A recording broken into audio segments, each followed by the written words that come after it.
Welcome to Voices from the Bench, a dental laboratory podcast. Send us an email at info@voicesfromthebench.com or look for us on Facebook at Voices from the Bench. Greetings and welcome to Voices from the Bench, episode number 95. My name is Elvis. And my name is Barbara. So we are back from Visions 21, and what a fantastic show it was. You know, I really felt like we had great speakers, great presenters, a lot of people, a lot of networking. Everybody had a really, really good time, and I felt real positive about the meeting overall. It was fantastic. And the Palms Hotel, amazing. Loved it. Yeah, they did a good job on the rehab. Yes, they did. And Barb, you did a fantastic job with your presidential duties. Thank you. I just got back. I literally just flew home, and now we're connecting. And unfortunately, I wasn't able to do as much podcasting as I wanted because I was so busy. But you are definitely a rock star, my friend. You are forgiven. I'll let you slide during this one, but I'm going to need you next weekend at the Voices of Dentistry. So I'm in. We're going to be laboratory people in a field full of dentists. So your presidential ego will have to be put away for a weekend. It's put away right now, my friend. It's gone. I'm good. Even though you were busy, which we completely understand, I still managed to get some really good content, got to talk to some great people. So everyone look forward to some of those interviews that we'll release here in a couple weeks or a month. Yes. And even though we're winding down from our fun weekend at Vision 21, we are gearing up for Voices of Dentistry next weekend. Thanks to our good friends at Kettenbach, Elvis and I will be recording in a room full of dentists, assistants, and hygienists. We will be the only lab techs there. Do you guys have any thoughts on what we should ask them? If you have the opportunity to ask the clinical dental team and not worry about keeping them or getting them as a client, what would you ask? Let us know. We've got about 6 days before we leave. Send us an email at info@voicesfromthebench.com, and we will ask those very questions at Voices of Dentistry. Now, all of these events, Visions 21, Voices of Dentistry, or even LMT Lab Day Chicago, none of them would be possible without the support of the various vendors in our profession.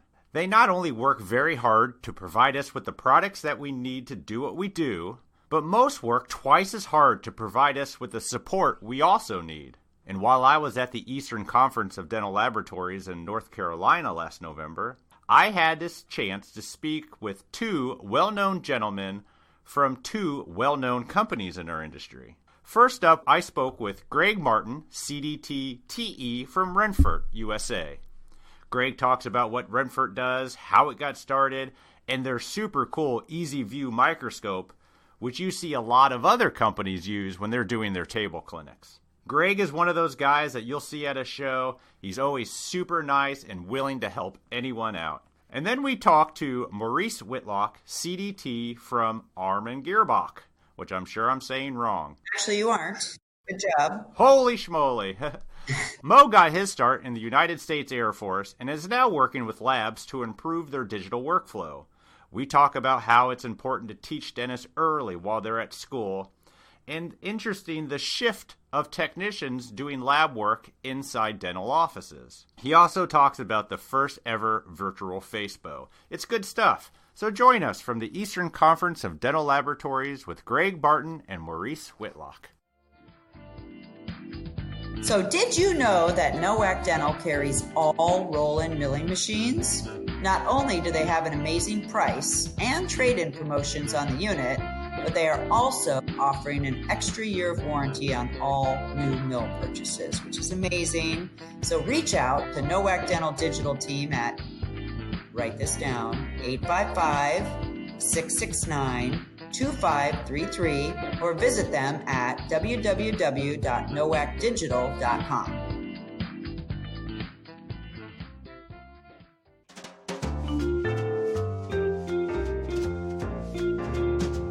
Voices from the Bench. The interview. So we're here, day 2 of the Eastern Conference of Dental Laboratories. We are with Greg Martin, CDT, TE from Renfert. How are you, sir? I'm doing good. How are you doing? I'm doing well. You know, I see Renfert at every convention that I go to. What is Renfert? What exactly do they do? Well, so we're a company, privately owned company based in Germany. Okay. We've been around now. This next year will be 95 years in the industry. So it was started a long time ago and became a really well-known in the industry for our equipment.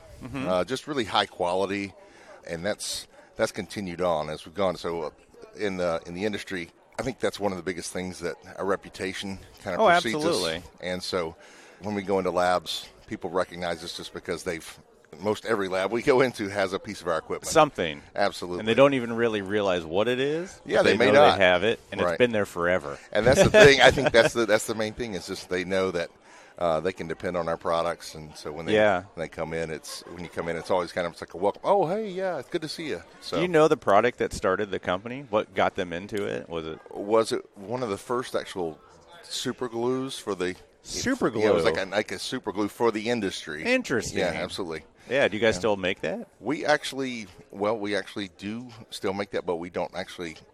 They sell that actually in Europe. We don't have that here in the U.S. anymore. Really? Yeah. Is there a lot of products that you see in Europe that you don't see here in America? Most everything that we have is both. Yeah, is both. Yeah. Yeah. And we're global, so we're represented by. We have, I think, over 500 dealers in 101 countries. No kidding. Yeah. So we're represented across the globe. And you guys don't sell direct. You sell through. We sell through a dealer network. Dealers, Absolutely. So we have dealer partners that we've been working with for years here in the U.S. With so NOAC. NOAC is one. Yep. Zahn Dental. Yep. Several. Atlanta Dental, Pearson, Patterson, all the big names. Sure. Absolutely. Benco. I mean, Benco, I don't want to leave anybody out. Absolutely. I get it. But basically, you can find it everywhere. Yeah, absolutely. So you're a CDT. I am. Did you come from a lab? I did. I used to own my own laboratory. Did you? So I started out, my brother's a dentist. Okay. And his wife's also a dentist. So in college, it was one of those things where I was around the dental field. Sure. While he was going through dental school, I was an undergrad. We lived together, and he was going that route. I was going a little bit different route, and then out of school, he decided, he's like, you really should maybe look into the dental lab. Yeah. And I was like, what's that about? And I got to meet his lab tech that did a lot of his work, and sort of developed a relationship with them. And I said, that's something I should really. So after graduating University of North Carolina and doing some other things, I ended up going back to lab school, went to Durham Tech. Did you? Yeah. I talked to them yesterday. Right. Very good, nice school. So graduated from that program, and then I actually worked for a large lab in Asheville, North Carolina, out of school, Anderson Dental Lab, which you can see there's a lot of folks here that have fed from that. Yeah. Image Dental Arts and a lot of employees that started their own, Yeah. So, and then I had my own lab for about a little over 6 years. What'd you do? Crown and Bridge? Or? I did. Right. So I was just a one-man lab. Okay. Just myself. Out of the garage, that kind of thing? Kind of a little bit. I built my own lab, built my own building, and sort of worked out of that. But it was just a small place. It was sort of how the industry was, which is surprising 20 years ago. Wow. And look where we've come from. Yeah, absolutely. And so after that, well, not after that, it was sort of during the process.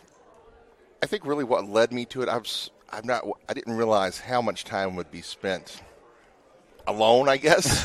And I'm not, and there's a lot of that. And so for me, the best time when I was away from the bench, I enjoyed doing the work, but I really enjoyed the consulting, talking to the dentists, and realized how much time I spent doing that. And honestly, that's what I really loved. And I said, more than the bench work.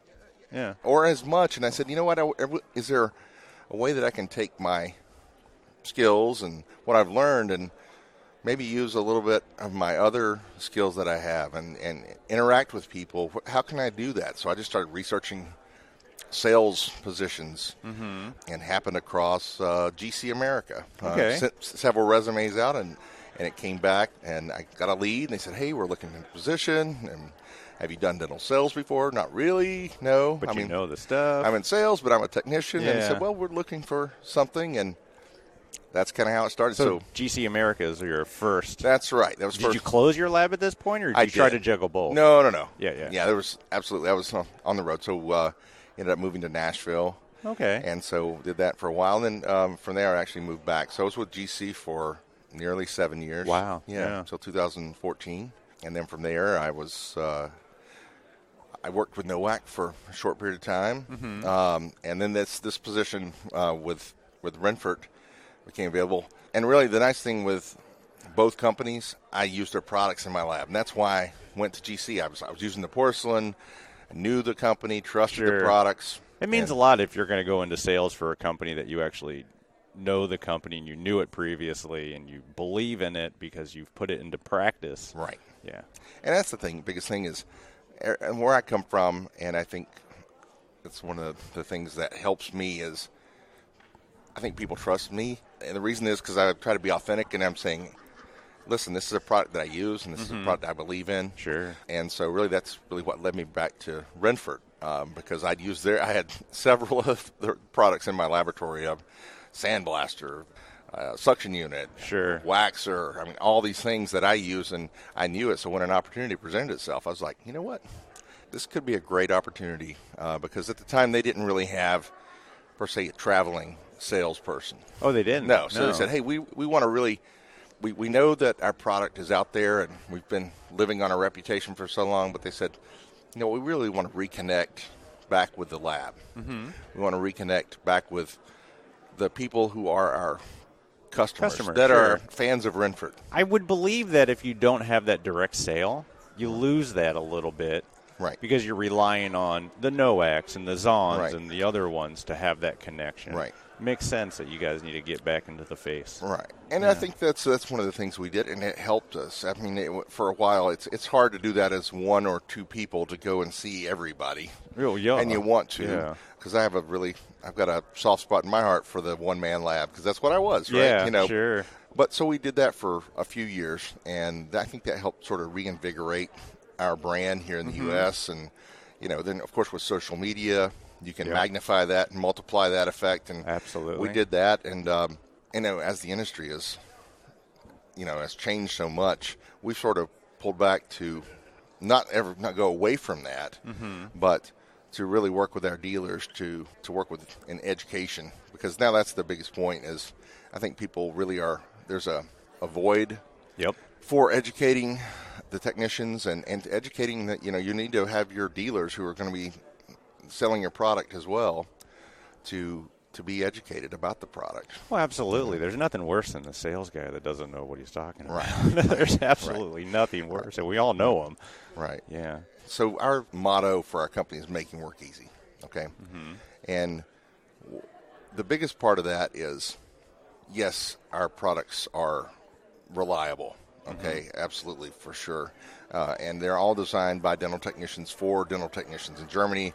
How can we make this process in the laboratory easier? Sure. So we want to translate that to the dealers to make them feel not only, hey, I trust this product. If I sell it, I know I'm not going to have to worry about it tearing up. The lab's going to love it. They're going to love me because I sold them this Renfert product. Absolutely. And for us, that makes, we think, making it selling for them easy because they know they have that on that end. So it works for both. The customer's happy and the dealer's happy because they know they sold a good product. Yeah. And so. Absolutely. Yeah. So what are some of Renfert's biggest products that are out there? I mean, you mentioned Sandblaster, and I think we even have one at our lab. But what are some of the other ones? So we've got several products that you're probably familiar with. May have it in your lab already. Yeah. So one of the, of course, the Sandblasters that we talked about, but extraction is a big part of what we sell. So dental extraction, suction units. Suction units, yeah, sure. Absolutely. So we have different suction units for at regular bench work. Yep. We also have, of course, CAM for the mills. For mills, sure. Suction units, several different types.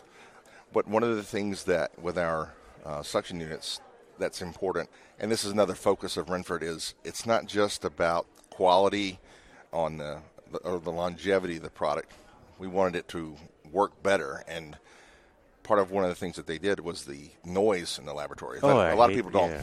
And it could be... It's terrible. It could just be a small noise. You don't think it's not necessarily what we would consider loud, but it's just an annoying frequency. So Renfert actually, they did a lot of study on the acoustics and the frequencies. You'll notice with our suction units that not only are they not loud. They're Yeah. 55 to 60 decibels, which is like a Bosch dishwasher. Oh, yeah. They changed the actual frequency so that it's Less not annoying. that annoying. Yeah, right. So that's a big part. So we have those as well. That's pretty cool. We have, of course, everything as far as model production goes in the laboratory. We have a workflow for that. So we're our twister vacuum mixer, the Vibrax vibrating unit, our MT3 model trimmers, which are one of the most powerful in the industry. Yeah. That's a big thing. Our top pinning unit, so you have to pin a model, obviously. So we have everything from A to Z as far as that workflow goes. It sounds like almost anyone wanting to open up a lab could pretty much do it with all of your products. They could, absolutely. Get close. Right, get close. Yeah. I mean, especially more so on the analog side. Yeah. But we also have some products in the workflow at the end of the process. Once you have, so post-milling, I guess you best would say it. So it's for polishing that restoration, finishing the restoration, we have those. Like those hand things. pieces? And Not so much that, but the polishing, the polishers, the cutting discs. Okay, sure. Polishers, a diamond polish. Okay. Renfert polish. So you guys get all into that. Yeah, too, we have it on that end. And, of course, we have the traditional, all the waxing tools as well. So electric waxers, wax pots, and the consumables on that. So the wax. Yep. We're really well known for our wax. All of our porcelain trays, the porcelain, everybody knows probably the Takanishi brush. Yep. So that's one of the great, every lab you go in probably has Yeah. a Takanishi. No, I'm sitting here brush. thinking, I know I've seen your guys' logo on about a dozen things in our lab. Right. And since you've been around so long, our lab's been around so long, it's probably coated in a layer of, dental dust. I'll have to blow it off to find out which ones are it. But yeah, right. Yeah, our equipment, you guys have long-lasting equipment. That's Right. important to a lab. Getting that ROI is a lot harder these days. It is. Because nothing's made as what it's used to. But Right. it sounds like you guys are killing it. One of the big things is just maintaining that quality. That's one of the things that anytime Renfert puts a product out, they're going to do a ton of. We may not be the first person to the market on something, but we do make sure that it's a quality product coming out. So they'll do a lot of research. They'll test it. The testing that they do is phenomenal. They'll really take every piece of equipment almost and do sort of a virtual run through almost 8 years worth of life before they'll even, switching a switch on and off. For a bunch of times. For what they would consider about 8 years worth of lifespan. Or asking people, is this tone annoying or is this tone annoying? Yes. Is this tone annoying? Exactly. Yeah. That's hilarious.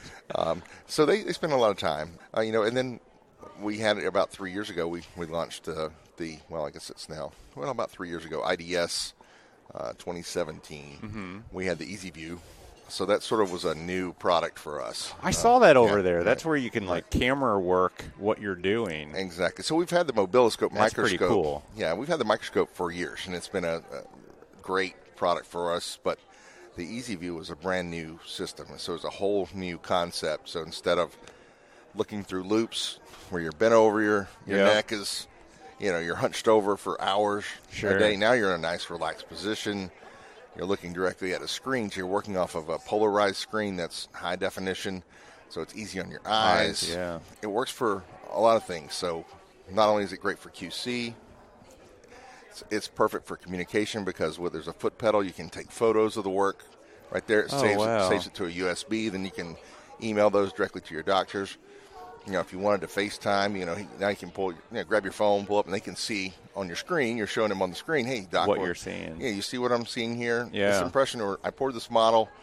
I really can't read this margin. So there's a lot of great I think it's cool for teaching the employees at a lab. Right. Because you know that time where the owner, the manager says, all right, everyone gather around and see what I'm doing. Right. And they're just kind of just barely seeing you, and you got an elbow and that's all the thing. that into the way. And even for our manufacturer partners or other guys who are in the industry, you've seen it here at this a lot of these meetings where they'll say, we're doing a table clinic. And they're showing something, and obviously what we do most of the time is a small, very small, detailed. Absolutely. It's all in the details, right? So the issue is if you've got a table clinic, unless there's some type of camera showing it on a big screen, which is another thing that we can do, we can actually split that signal off, and you can have whatever's on the monitor put on a projector or a big screen. So the presenter can see what he's doing and answer questions, and then back behind him, everybody can see it. Yeah. And the issue, again, with whether it's a at the bench, in the lab. It was always been notoriously, you learn over the shoulder. So over the shoulder training. We talk about that a lot on the podcast. Who can actually learn? Only really about one or two technicians that can actually look over the shoulder and learn what someone's doing. Now you can set up and do it, and you can teach 100 people at one time. That's pretty cool. Yeah. It hooks up to any TV or anything. So it comes with its own monitor. Okay. And it's an HDMI out signal, so you can actually we have a splitter that you can use, so you're looking at the actual screen, and that will always connect to this screen, so you can see what you're doing. What you're doing, yeah. But then you can actually split that signal off and put it to either anywhere projector. So you can imagine it, vision meeting, it being on two. Whatever that huge, doing, where they split it, and it's a big deal. And it could be on a 80-foot screen if you wanted to. That's pretty cool. So, that's nice. Awesome. Yeah. So. I highly suggest anyone checking that thing out because, the versatility of it is it's pretty cool. Yeah, it's nice. But we're excited. So we actually just have recently hired. We've got the whole Renfert sales team here. I saw that you guys are like a posse. Yeah. With your red ties. I think we look like the quartet of some sort. Yeah. Everybody was like, we had the red ties and black suits on yesterday. So it was like, we were coming up with the names. We were trying to figure out it was. Who's the bass? Who's the tenor? Right. So I think the name that we finally settled on, because one of our guys, Cody Sowers, he's going to kill me for saying this, but he looks like a clone of Sean McVay. So it was Sean McVay and the Bijou. So Bijou's another product that we sell. So I think that was the name we sort of settled on. I would buy a ticket. Let's do it at the next meeting. So we still haven't decided who's the lead singer. It doesn't matter. But it doesn't really matter. No. I guess since I'm the director of sales, it would have to be me. Well, they're all going to look at you just because. Yeah. So, But anyway, it's awesome. a good time. That's awesome. Yeah. Greg, thank you so much for sitting down. Yeah, it's good to know you, and it's good to see you. Appreciate it. Appreciate it. So I am here at the Eastern Conference of Dental Laboratories, Day 2. Joining me is Maurice Whitlock from AmannGirrbach. AmannGirrbach. Close. I don't know if I can say it. No, that's all right. How do you pronounce it? Seriously. AmannGirrbach. AmannGirrbach. Yep. Close. I'll get it. So what do you do with them? Product specialist and a trainer. So a lot of variety of roles and responsibilities. Yeah, it's a very broad term you have there. So. Yeah, so it keeps me on my toes because one day I may be at a show talking, or in a dental school talking to second-year residents, or in a lab, which is home for me. So what, did you come from a lab? I was a lab tech in the Air Force for 21 years. Excellent. For how many? 21 years. Wow. Retired from the Air Force, and then started working with a company called CAP. Okay, sure. And Very then familiar with went CAP. with AmannGirrbach and been working with them for a few years now. So absolutely love what I'm doing. So when you got out of the Air Force or military, or you didn't go into a lab? No. You went to a milling center? Yes. But I was doing training and installs for that milling center. So they were actually distributing AmannGirrbach product. So I see. I was doing all the installs and the training and similar to what I'm doing now, going to shows, but just more roles, responsibilities now with AG. So did you have a lot of milling when you were in the service? Oh yeah. Really? Yeah. Yep. Yeah. So we were at the time it was all Serona. Okay. Air Force wide. Really, I didn't know that. My initiation, for lack of a better term, into CAD/CAM was the Serona world. The in-lab. Yep. So we had the in-lab system, and then when I went to CAP, it just broadened it because they had more things that they were distributing. Sure. So I had to learn a lot of different systems. So really helps. Yeah, absolutely. And then plus you can also compare them to the in-lab because you've had that experience. Exactly. So what do you typically, what's your typical week look like? You go to schools, you said? Yeah, it's literally, it literally changes from week to week. Sure. I'll give you one example. Last month, I was at University of Texas Dental School in San Antonio talking to PROS residents about our digital FaceBow, the new Zebras. And then the next week I was at a show similar to this. Was at a show, last week I was at the ACP in Miami. So, and then I do advanced trainings, regular trainings, install. So, really it is week to week. Are you guys in the clinical space a lot? No, it's, it's really I tell a lot of people this I talk to, there's a shift. Traditionally it's like we're a lab company, and the lab, it's still our core is the lab, But what I've noticed lately is there's been a shift where you have dentists that are bringing labs in-house.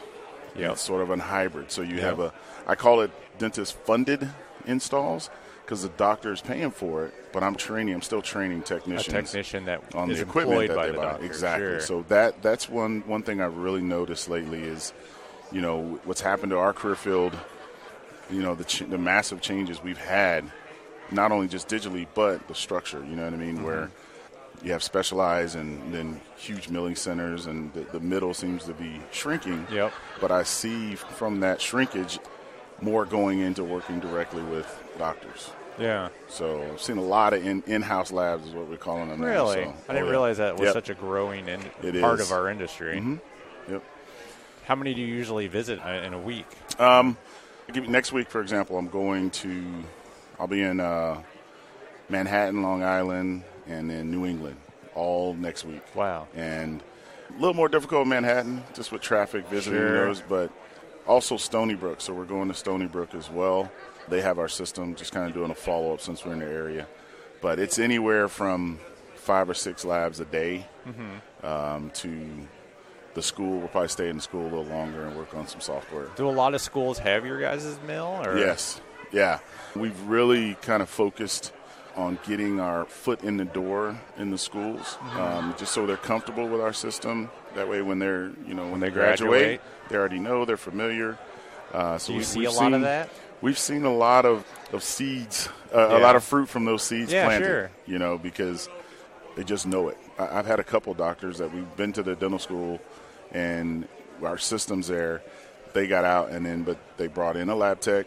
We're training a lab tech. They're already familiar with it. You think that's common in younger dentists, them wanting to bring in that technician? Yes, definitely. Why do you think that is? It's kind of, I was talking to a doctor yesterday here at our booth, and they wanted a little more control. And I kind of say, okay, it's control, but to me as a technician, it's more communication. So you have that one-on-one communication in-house. Most of these setups like this, the lab is a separate business within the facility, and they work as a team. You know what I mean? And but they, on the doctor side, I do see the one doctor who was here yesterday was like, oh, well, I send everything off. I don't know who I'm sending it to, who I'm talking to. If I send it to a big center, I'm getting quality work. And I'm just like, okay, well, that's the goal we want anyways, quality work. But he still wanted that control. That's interesting. Because I don't think they're saving any money. No, I don't. I really, price has never really been brought up with a lot of these doctors I'm talking to. We see this partnership. So I just see it as another avenue for us as technicians. Sure. You have another choice partnering up, and then we're owning. You know what I mean? We have absolutely. That ownership of that we've side had a lot of of technicians on this podcast that are in office. Yeah. And they're phenomenal technicians. Exactly. And sometimes I'm almost sad that their talent is, quote unquote, wasted on just one doctor. One doctor, yeah. Well, you know what? Some of them, one of the first ones a couple years ago in West Palm Beach, it was a similar setup. And I told them, I said, with digital, your capacity is going to pass up what that doctor's prepping a day. Oh, sure. So I said, you want to try to have some agreement that you establish, okay, we're partners. I'm going to take care of your work first. But then are you open to bringing other doctors in? And to me, that's, really important that you don't just stagnate and do the same. Yeah, one person minutes. or one office can only do so much. Exactly. And with digital, that's allowing us to take out a lot of steps that we had to do by hand that allows them to keep up at that pace. That's cool. I think it is going to be a big part of our industry more and more. Oh, absolutely. Absolutely. Because it's like you have doctors that they want to be digital, and they're like, but I want that. I want everything in here. Yeah. So they have space and have labs. So it's an opportunity to me. I look at it as I can see there could be some apprehension from our side that we're losing these people, but it's like it's opportunities for our technicians. I don't think we're losing anything. Yeah. I mean, really, we're expanding our need. Yep. and making us more valuable. Yeah. Because doctors realizing to have us that close, Yeah. and like you mentioned, the communication, it's everything. Yeah. You know, I see, like, when I do the training with them, I really, a lot of the pre-op work comes into play. Sure. 'Cause I'm like, you guys are all on the same page, as well as with the customer. You know, the worst thing is to do a 6-unit anterior bridge, and we know that the lateral is a little bit shorter than the central. But what our patients are, no, I want all that even straight across. Yeah, you know, of and course to they us, do. it looks fake. Yeah. You know what I mean? But if we're all on the same page at the beginning with the communication, a lot less work or add-on, you know, we have to do after the fact. So that ability of that team, because it's always been, actually, you know, I was fortunate in the military because our lab was always embedded into the dental clinic. Yep. So the doctors I work with We're right were there. right next to me, you know, so we had that communication. But I think that speaks to some of the big labs and successful labs that, you know, you may be in North Carolina and a doctor you're working with is in Washington State. That just shows the quality that we have in our profession, that without that communication, because a lot of times we get maybe a picture, but other than that, it's A2. Usually A2. not. Yeah, that's it. A2 make it look good. You know what I mean? Yeah. So, They don't even tell you what tooth number it is. You just got to find out when you pour it up. Yeah, I love it. Yeah. Last night I went to your booth, and you showed me this kind of virtual Facebook. Yes. It's got to be the only one out. I've Yes. never seen it before. Yeah, kind of talk about that. Okay. Because it was kind of interesting. Yeah. So as a technician in FaceBows, you know, the years that I don't know how many times we looked in the case pan and the FaceBows tucked in there nice and neat. They and always fold them positions and put lost. them back in the box. Yeah, I'm okay, now it's arbitrary again. You know, what's exciting about our Zebras, our digital FaceBow, is in about 10 or 15 minutes, we're able to get a full digital representation of the dynamic movements of our patients. Yep. The ease of which to do that and the ability to export that as a PDF is the exciting part, because in 10 or 15 minutes we have all that data, and to me that's like gold. You know what I mean? You know, I can't remember the last time I did a custom guide table, but we're essentially getting a custom guide table. Yeah. So especially on the real complex cases, to me any extra data I can get is less time our customers, which are our doctors, are grinding in the chair. So you know, what I saw in the video you showed yesterday is there was a patient and they had kind of like headpiece on, you know, just kind of like a visor but above the eyes. Yep. And then the doctor would take a series of bites and trays. Yeah. And this machine would read everything. Yeah. And then in real time you would see this jaw skeletal movement that was moving in real time with the patient.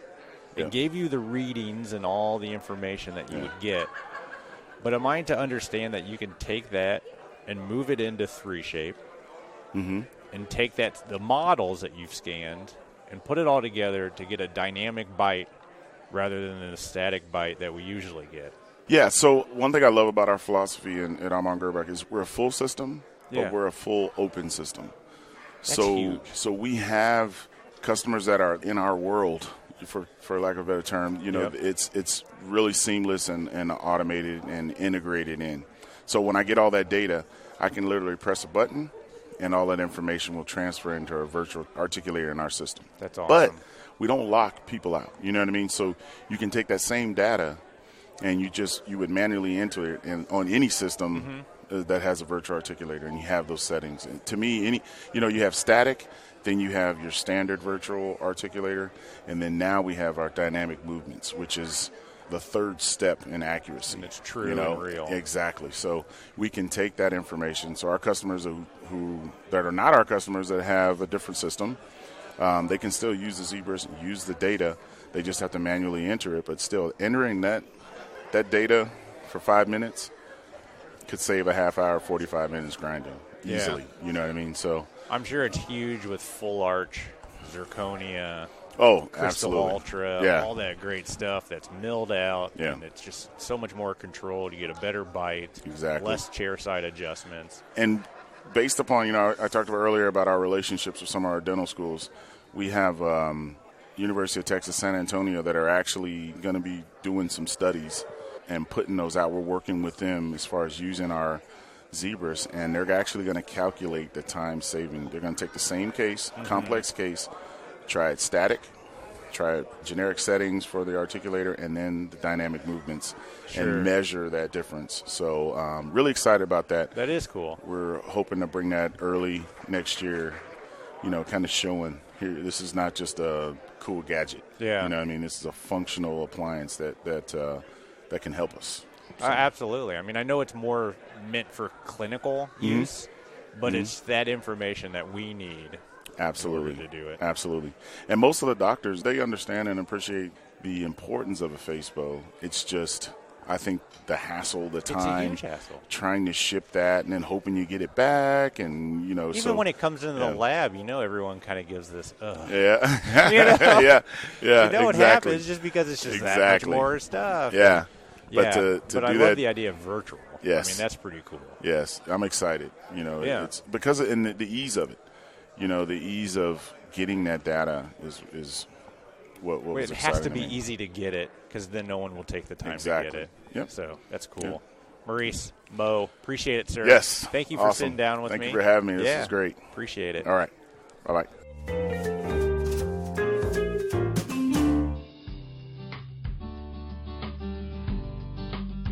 Have you tried Whitmix's Vericore ZR Pro Zirconia discs yet? They not only produce very natural-looking crowns and bridges, but they are very strong at 1,140 megapixels.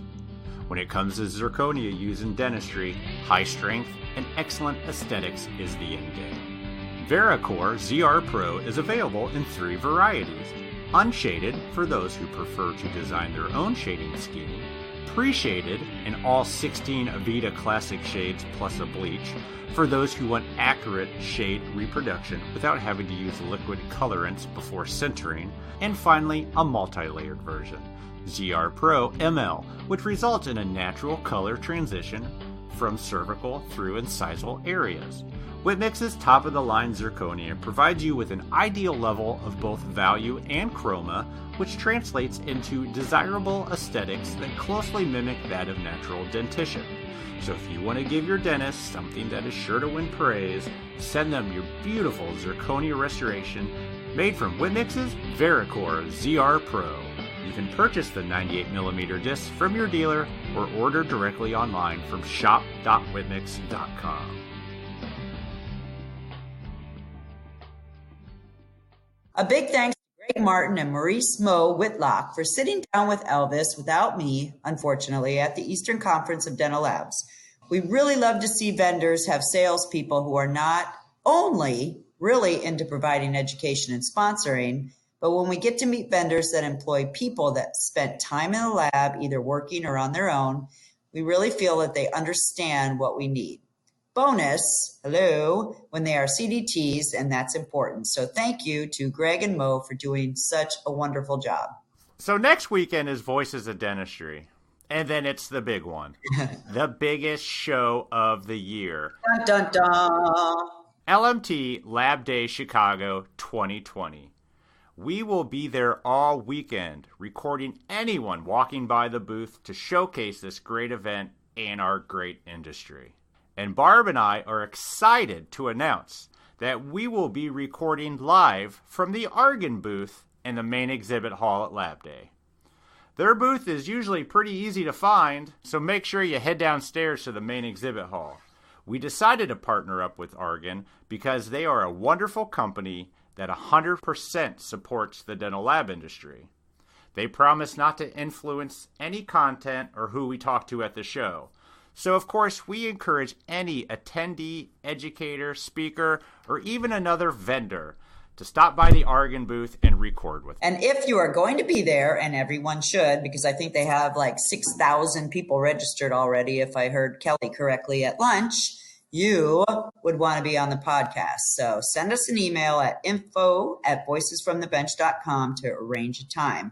When we do these events, we tend to have a crowd, and many times people tell us that they kept stopping by, but somebody else was sitting down with us, which is pretty cool. So if you want to talk to us, send us an email. While we have some great conversations with people sitting down as they walk by, we want to get as many people on the podcast as possible. So if you're interested, please send us an email. And by the way, thank you, Argan. How amazing of this opportunity for Elvis and I for sharing space with you guys at your event. We're super proud, and we thank you. And of course, we still have the limited edition shirts specially made for this year's LMT Lab Day Chicago that will start this new decade of dental laboratory technology. These shirts will not, I repeat, not be sold at the actual lab day. You must order them online before January 26th so they can be made and shipped to you so you can wear them to the event.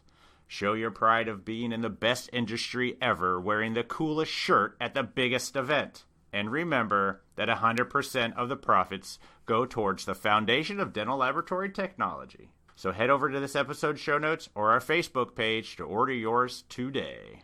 Awesome. Oh, yes. And I must say thank you to Sean Nowak and Nowak Dental for sponsoring the presidential reception. Sean gave me something afterwards that's near and dear to my heart. And I know that he listens to this podcast every time he works out. And so thank you for the support. Thank you for supporting Visions and everything that you guys do for our industry. It's super, super awesome. All right, everybody. Barb and I are heading to Phoenix this weekend. Hope we see a couple of you there. If not, we'll talk to you next week. Have a good one. Bye. Bye.